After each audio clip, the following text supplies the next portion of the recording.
हर क़िस्म जी तारीफ़ अल्लाह रब्बुल आलमीन जे हक़ में, जंहिंजी ज़ात हक़दार है तो उनजी वाखाण वॾाई बयान करे में अचे। दुरूद अने सलाम मिली रसूल मथे, नबी मथे, पैगम्बर मथे, ख़ुसूसन आख़िरी नबी मुहम्मद अरबी सल्लल्लाहु अलैहि व आलिहि वसल्लम मथे।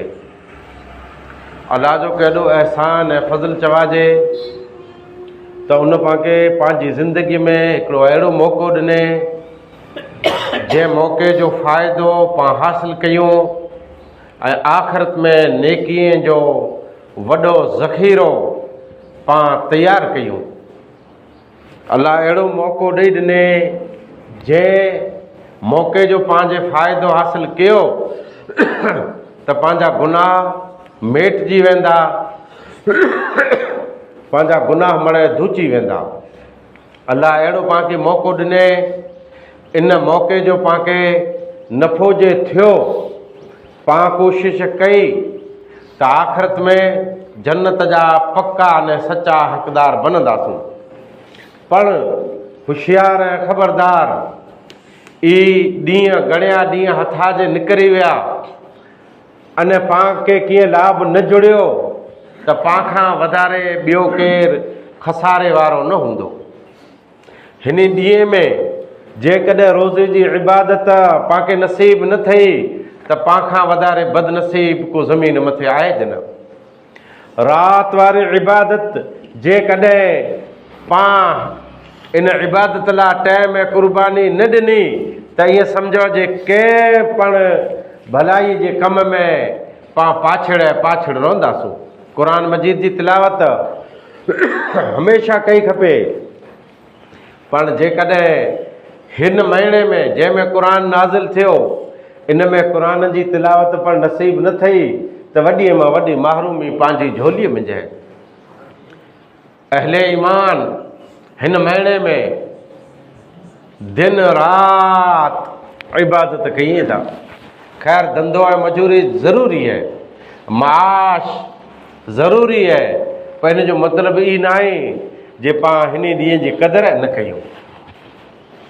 ही उ महीनो शहर रमज़ान अल्लज़ी उनज़िल फ़ीहिल क़ुरान। अल्लाह इन महीने जी शान वधाए त ही महीनो उहो आहे जंहिं महीने में क़ुरान नाज़िल थियो। क़ुरान जे नुज़ूल वारो महीनो आहे। ही उहो महीनो जंहिं महीने में क़दुर वारी रात अचे थी। ही उहो महीनो मन साम रमज़ान ईमान एहतिसाबन गुफ़िर लहू मा तक़द्दम मिन ज़ंबिही। जेको शख़्स रमज़ान जा रोज़ा रब ते ईमान गिनी नेकी अने इख़लास से ई रोज़ो रखे थो, गुफ़िर लहू मा तक़द्दम मिन ज़ंबिही, उन जा त गुनाह मड़े माफ़ थी वञे था। मन काम रमज़ान ईमान एहतिसाबन गुफ़िर लहू मा तक़द्दम मिन ज़ंबिही। जेको शख़्स रमज़ान मुबारक जे अंदरि रातिन जो क़याम करे तो सवाब जी नीयत से रब जी रिज़ा ला करे, गुफ़िर लहू मा तक़द्दम मिन ज़ंबिही, उन जा मड़े गुनाह माफ़। वमन काम लैलतुल क़द्र ईमान व एहतिसाबन, जेको क़द्र वारी रात पर क़याम करे तो, इबादत करे तो ईमान व एहतिसाबन गुफ़िर लहू मा तक़द्दम मिन ज़ंबिही, अल्लाह ते ईमान गिनी सवाब जी नीयत से त उन जा गुनाह माफ़ थी वेंदा। हर अमल उन जो सवाब फिक्स है, पर रोज़ो इन में जेतिरो आंजो इख़लास हूंदो एतिरो सवाब वधंदो वेंदो, अजर वधंदो वेंदो। अने अल्लाह ई ज़ाहिर न आहे कंहिंजे इन जो केतिरो सवाब हूंदो। क़ुरान मजीद जी आयत न हिकिड़ो हरफ़ पढ़ा 2 नेकियूं था रहियूं, पोइ जहिड़ो पंहिंजो इख़लास हूंदो ई 2 नेकियूं वधी 20 ते पुॼंदियूं, 100 ते पुॼंदियूं, 700 ते पुॼंदियूं। हिकिड़ो रुपयो अल्लाह जी राह में ख़र्च कयो, इन जा 2 दर्जा था रियाज, पर थी सघे त 20 मिलिया, 70 मिलिया, 100 मिलिया, 700 मिलिया, तंहिंखां मथे पण मिलिया, जहिड़ो पंहिंजो इख़लास। नेकीअ जो मौसम बाग़ो बहार है। अहले ईमान 11 महीना इंतज़ार कइए जे कॾहिं ई ॾींहुं अचे जंहिंमें रब जी रिज़ा पाण हासिल कयूं। उहो ॾींहं पाण खे मिली चुका आहियूं, पाण उन ॾींहं में दाख़िल थी चुका आहियूं। मिणी खां पहिरीं अल्लाह जी तौहीद है, अव्वल अल्लाह जी हिकिड़ाई है। हल जज़ाउल एहसान इल्लल एहसान, एहसान जे बदिले एहसान, तौहीद जे बदिले जन्नत है। बुनियल इस्लाम अला खम्स, इस्लाम जो दारो मदार बुनियादी 5 थंब आहिनि। तंहिंमां अव्वल शहादत अल्ला इलाहा इल्लल्लाह व अन्न मुहम्मद रसूलुल्लाह, अल्लाह हिकिड़ो है, तंहिंजी गवाही, तौहीद जी गवाही, अने नबी सल्लल्लाहु अलैहि वसल्लम जी रिसालत जी गवाही। इहा अल्लाह जी तौहीद है। साहबी पुछे, ख़ुदि अल्लाह जे नबी पुछे, ख़बर ॾिने त भला ख़बर है जो अल्लाह जो हक़ बाने ते कुरो है, बाने जो हक़ अल्लाह ते कुरो है तारा। साहबी चए मूंखे त ख़बर आहे न। अल्लाह जो नबी आई ॾसियो। आप सल्लल्लाहु अलैहि वसल्लम फरमायो, अल्लाह जो हक़ इंसान ते, पूरी दुनिया वारे ते, खाली आं ते न, मूं ते न, पूरी दुनिया जे इंसान ते, मर्द औरत ते, कारे गोरे ते, अरब अजमे ते, हक़ इहो है जे अल्लाह हिकिड़ो उन जी इबादत कई, उन जी ज़ात में कंहिंखे शरीक न कई। पोइ इन इंसान जो अल्लाह ते हक़, अल्लाह ते हक़ इहो है जेको अल्लाह हिकिड़े जी इबादत करे थो, अल्लाह उनखे अज़ाब खां बचाए, अने अल्लाह उनखे अज़ाब खां दूर रखी छॾींदो। बेशक अल्लाह जी तौहीद हिकिड़ाई, तंहिं पुठियां पहलो दरवाज़ो इन 5 थंबे जो नमाज़ है, जेको मोमिन जी महराज है। नबी जी शान, मोमिन जी शान, नबी जी अखियुनि जी ठंडक है। नमाज ईमान पण है, इस्लाम पण है। ईमान तंहिंजो जुज़ है, इस्लाम जो पण रुकन है। नमाज जन्नत जी कुंजी है। सवाल अचनि था मूं वटि, आयो सवाल, दसियो हिकिड़ो शख़्स है वॾी महिनत सां रोज़ा रखे थो, पोइ ॿियो कीअं न, ख़ाली नमाज़ नथो पढ़े। दसियो जवाब, आयो जवाब। जे ई ऊ ढोर आहे जेको पिंड जी मर्ज़ीअ सां ॿिए जा खेत्र चुनूं आहे, हाणे पूरो पियो डॿे में लांघे लांघे, कीअं फ़ाइदो न आहे। अल्लाह जी तौहीद जे नाई न नमाज़ पढ़े थो, ज़कात ॾे थो, रोज़ो रखे थो, कीअं न। पहिरीं अल्लाह जी तौहीद जो नंबर आहे। जंहिं तौहीद मुकमल थी थी, तौहीद में दाख़िल थी वञो था, तंहिं पुठियां नमाज़ रही, लेन से नमाज़, अने नमाज़ कायम करे जो है। हाफ़िज़ु अला सलवात, हमेशगी नमाज मथे खपे, मुदावमत खपे। हिकिड़ो शख़्स पिंड जी मर्ज़ी से नमाज पढ़े थो, नमाज न आहे। उलाइक अला सलवातिहिम युहाफ़िज़ून, कामयाब उहो ई जेको नमाज हमेशगी वारी पढ़े था। पाण खे मज़ा अचे त नमाज़ पढ़ो, मज़ा अचे त नमाज़ न पढ़ो, इहा रांदि त आहे न जे अॼु असीं नथा हलो, इहो भले आई वञो। अल्लाह जी इबादत आहे फिक्स, जे पढ़ियासीं त रब राज़ी थींदो, पाण था फ़र्ज़ु लथो, न पढ़ियासीं गुनहगार। नमाज़ पुठियां पोइ अचे थो मुंदो रोज़े जो, अने रोज़ो ई मुसाफ़िर ते त फ़र्ज़ु न आहे, मुसाफ़िर भले पोइ रखी लाहे। काइम ई बीमार रहियो, इन ते फ़र्ज़ु न आहे, जे इन वटां जलाजे त ठीकु आहे, न का ॾेई ॾियाजियो, फिदियो ॾेई ॾे। हिकिड़े मिसकीन जी रोज़ जी ख़ुराक, इन तां फ़र्ज़ु लही वियो, नियत आहे त हिनखे दर्जो मिली वेंदो। औरतूं ज़रूरत प्रमाणे ई रोज़ो कज़ा कई, पुठियां रखे, माफ़ न आहे। ईज़ी है न, आसान है इस्लाम। रखण वारा नंढा ॿार रखे पिया, ऐं जंहिंखे ना आहे रखणो हठो कठो, कीअं तकलीफ़ न आहे, चए मूंखां रोज़ो नथो जलाजे। हिकिड़ा इंसान मामूली चीज़ जे बग़ैर सिर्फ़ु दोज़ख में वेंदा रहंदा। हिकिड़े ॾींहं जो रोज़ो न रखे पोइ जेकॾहिं इन जी वॾी उमिरि थी वञे, इनखे अहिड़ो थी जे सारी उमिरि आउं रोज़ा रखां, पर हिकिड़ो जेको सवाबु हिन जे हथां निकिरी वियो नी, सवाबु पाऊं नथो अचे। नंबर वाइज़ 6 नंबर आहे हज जो। हज मिणी ते फ़र्ज़ु आहे न। जंहिं वटि रक़म एतिरी हुए जे कर्ज़ा मड़े ॾेई लाथे, ॿियूं ज़रूरतूं मड़े पूरियूं थी वियूं, सफ़र करे जी ताक़त पण आहे, माल मिल्कत ख़ासो आहे हिन वटि, सफ़र करे सघे थो, बैतुल्लाह जो मण नूल भरे सघे थो, त इहा हज करे। पर हाणे अमोक अहिड़ा इंसान आहिनि जंहिं मथे हज फ़र्ज़ु आहे।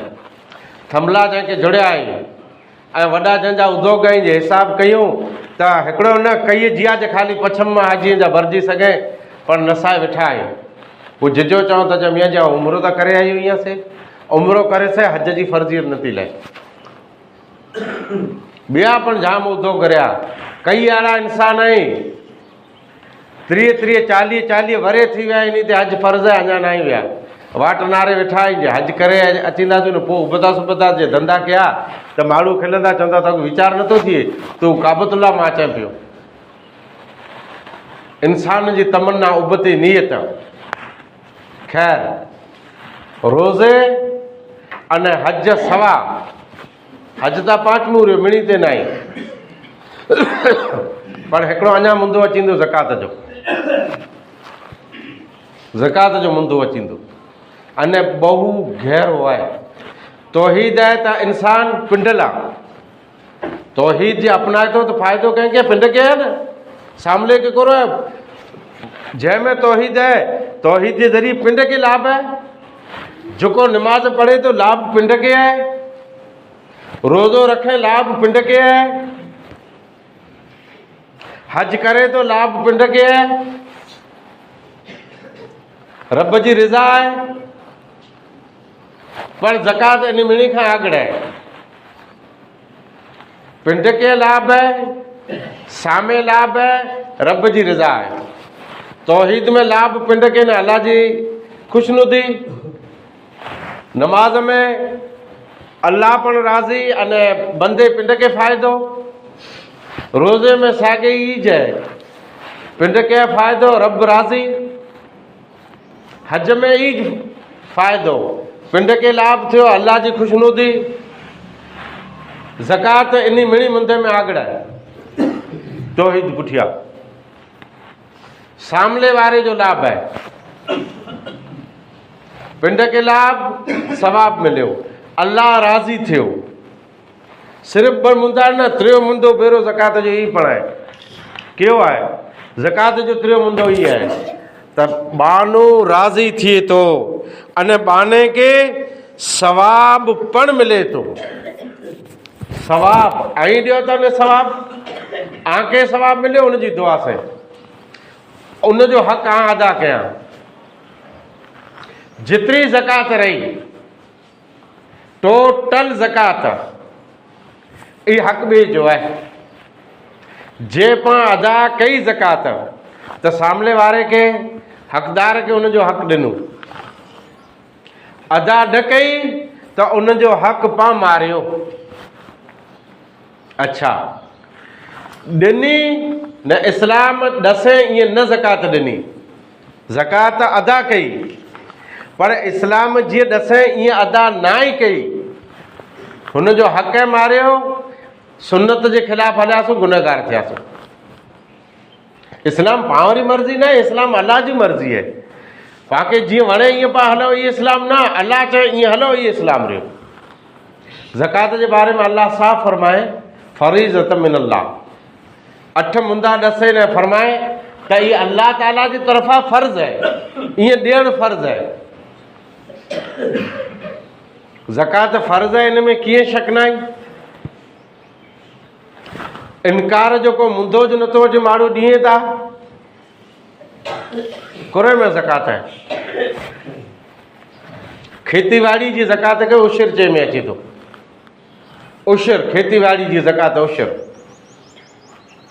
जे डायरेक्ट बरसात ते खेती तैयार थी त लख में 2000।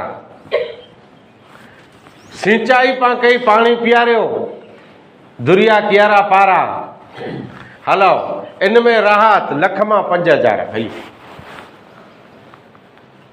इंसाफ कितरो है?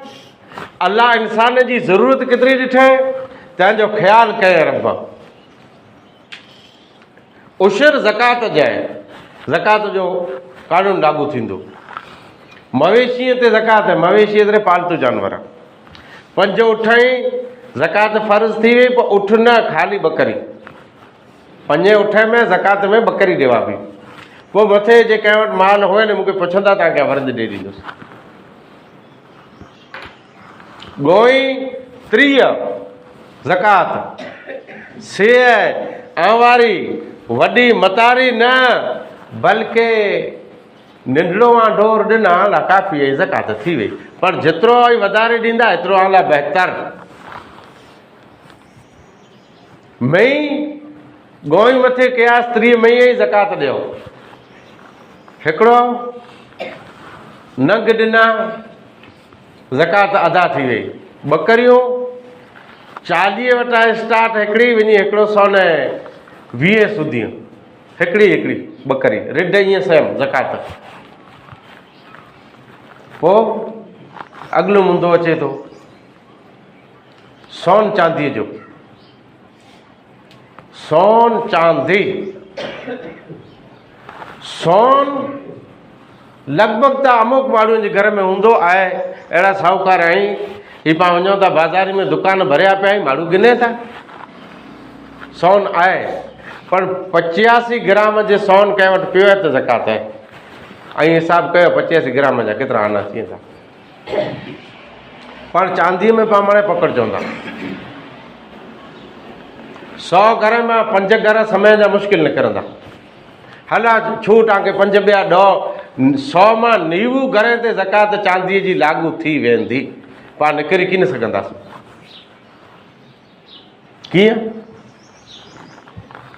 कंहिं पण घर में 500 छन्नू एतिरे लमसम 600 ग्राम चांदी आहे ज़कात लागू थी वई। हर वरे गीड़ो भाव न हले तो ही भाव। 5000 चांदी गीड़ी हूंदी तैर त थी सके त 5-7 हज़ार किले जा हुआ, पर हींअर जुनी जा 1.5 लख रुपया किले जा आहिनि। ये पोजीशन है। पर चांदी अलग अलग है, अलग अलग दागीना है। कंहिंजी चांदी इन हल्की इन हल्की इन हल्की।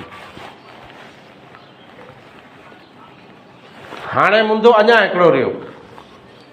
ऐं ईअं नथो चवां मुस्लमान ज़कात नथा कढनि। मुस्लमान ज़कात में तमामु क़ीमती ने भलो कमु कनि था।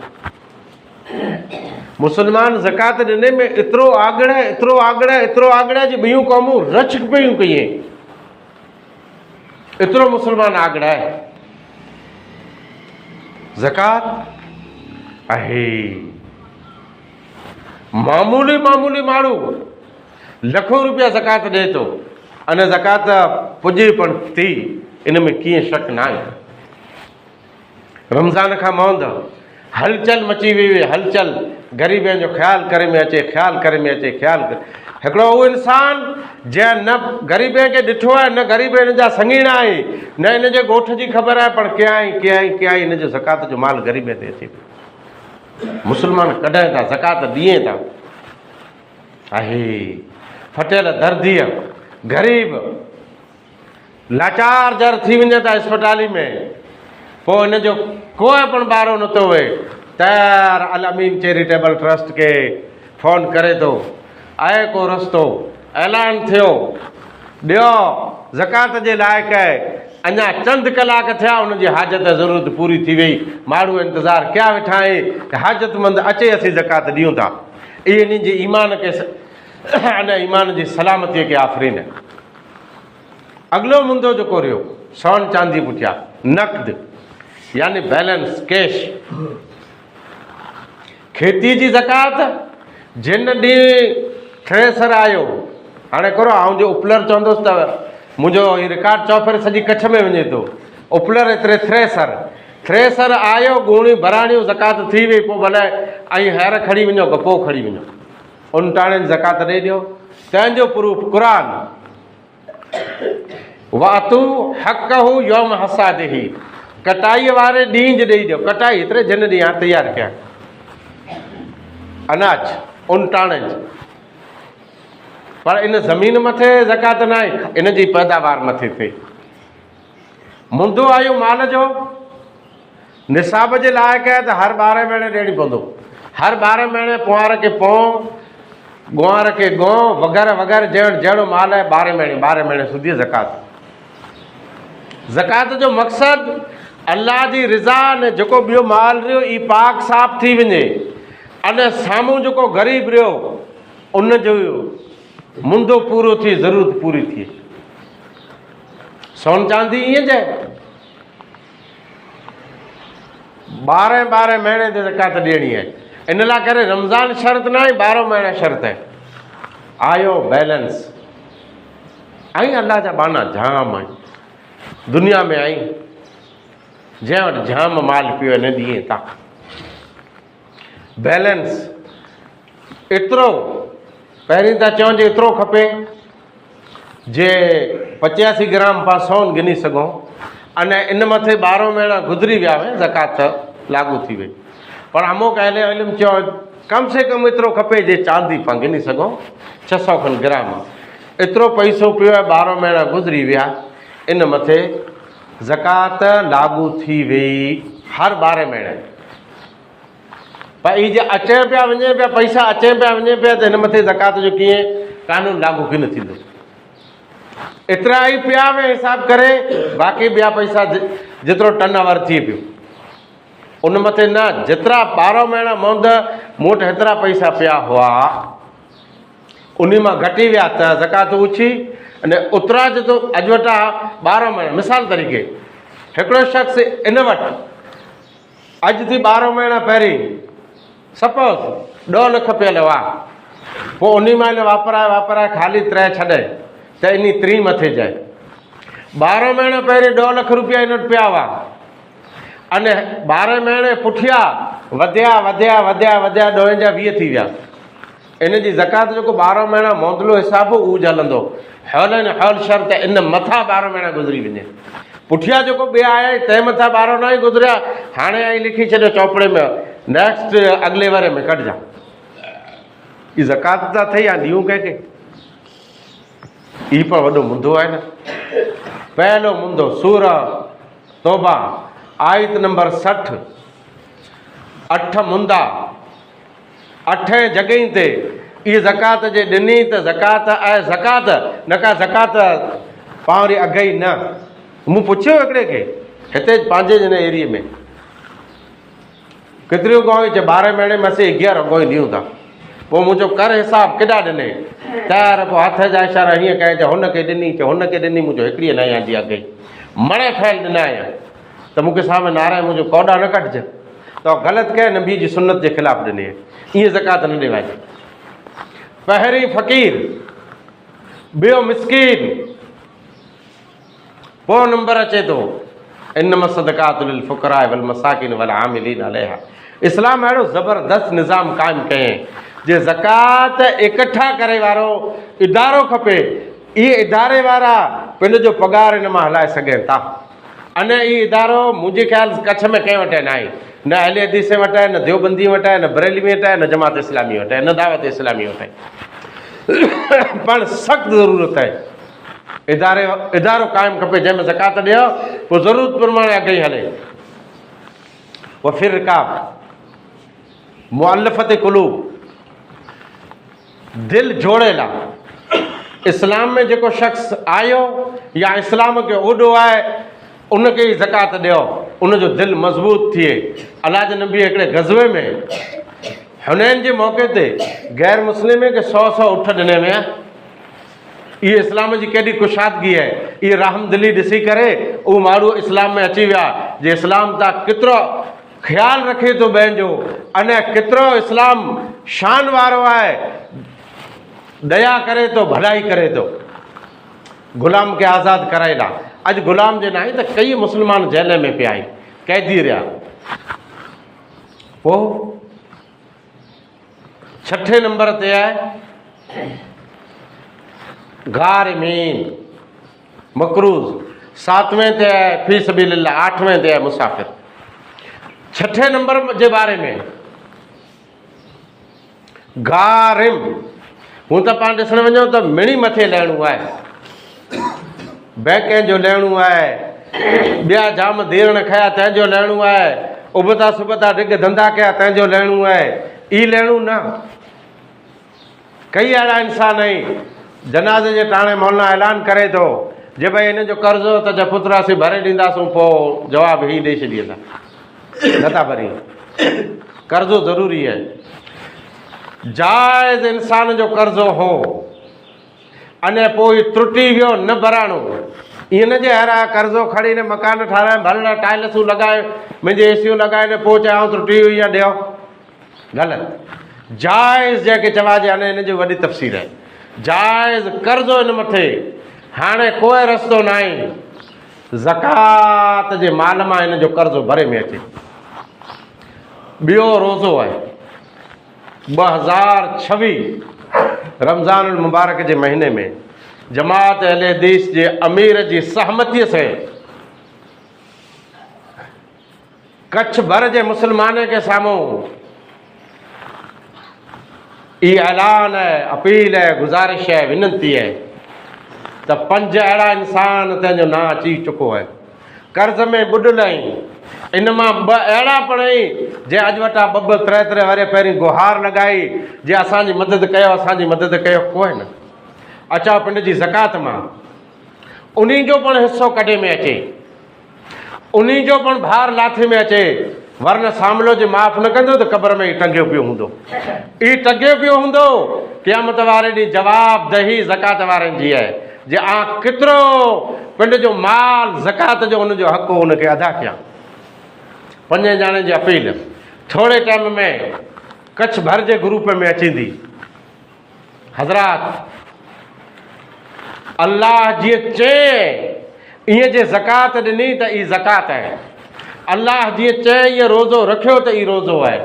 रोज़ो रखी न पोइ पाण सॼो ॾींहुं मश्करियूं पिया कयूं, मोबाइल पिया नारियूं, कलाम पिया नारियूं, ठिठोड़ा पिया नारियूं, ई रोज़ो की पण लाभ पाके की न ॾिराईंदो। पाबंदी खपे, ज़बान जी पाबंदी, अख जी पाबंदी, अने दिल जी पाबंदी, त ई रोज़ो रोज़ो आहे। वाख़िर दवाना।